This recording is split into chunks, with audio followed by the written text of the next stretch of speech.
Hi, this is the second part of my tutorial for those of you who are new to Woot and are trying to design, do your designs and stuff. This is the coloring portion. I went ahead and just bucketed all my colors in ahead of time because I didn't want to waste time on that. But basically, I like to have my colors selected and have them represented here with the sample. That way I know how many colors I have going on and when I've reached my limit of 6. You can just bucket things in however you like.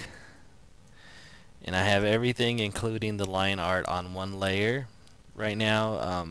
If you want, you can go ahead and make a copy of just the line art to another layer that will flatten later. That way I can work on a layer under and color and it won't affect it. So I'm just going to go through here and color it real quick, show you some of the different techniques that I use. You can lasso and bucket things, or lasso delete is one way to do things. You can also use this pencil tool.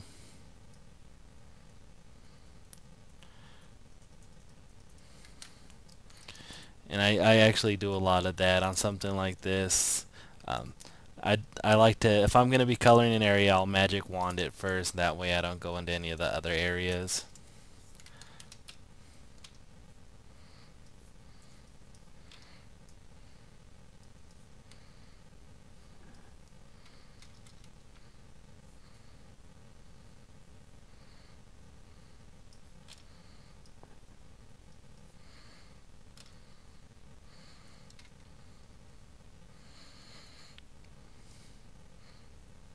I like to work dark to light to start off with, and then I'll go ahead and come back in with my shadows and stuff.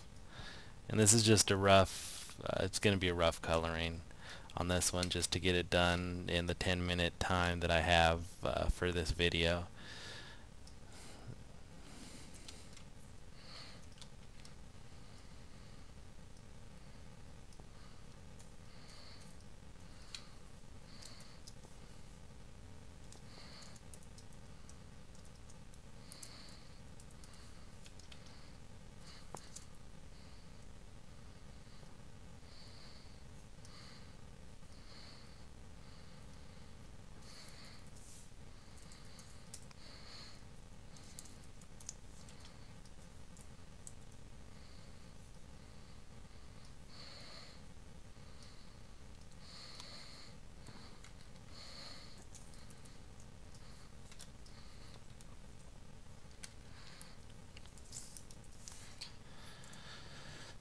Okay, once I have that, this is things colored up.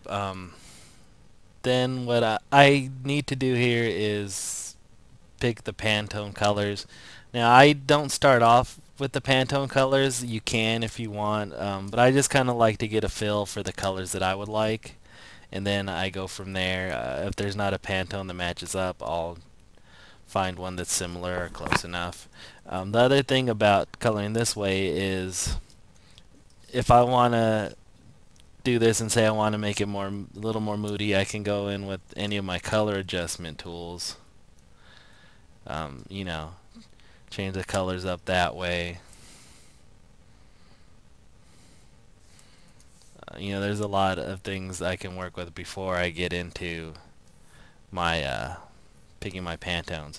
But once I'm ready to pick the Pantones, and this is another place where these little dots I made are going to come in handy. I'm going to select this first one, click on my color picker here, my foreground color, sample the color that I want, and then go to color libraries, and it's going to give me what the closest approximation to my color in the Pantone family.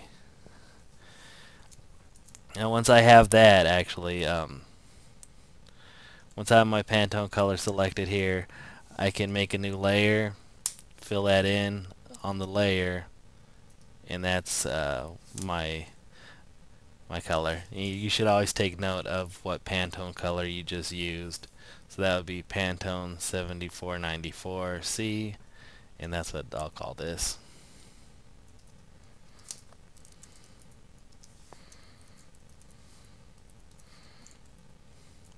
and then you basically just go right on down the line and fill those in.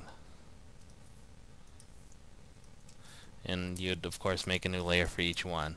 But that's basically how it works, and when I'm done I'll have 6 layers. That actually should be on its own layer. So when it's done you'll have 6 layers, including a white layer and a black layer. Those can just get their own layer. Obviously you don't need a Pantone to match to those. But yeah, that's pretty much it for that. And that's the basics of coloring your shirt design for Woot. If there's any questions, leave a comment and I'll see if there's any other things I can address for you. But that's it for now. Thanks.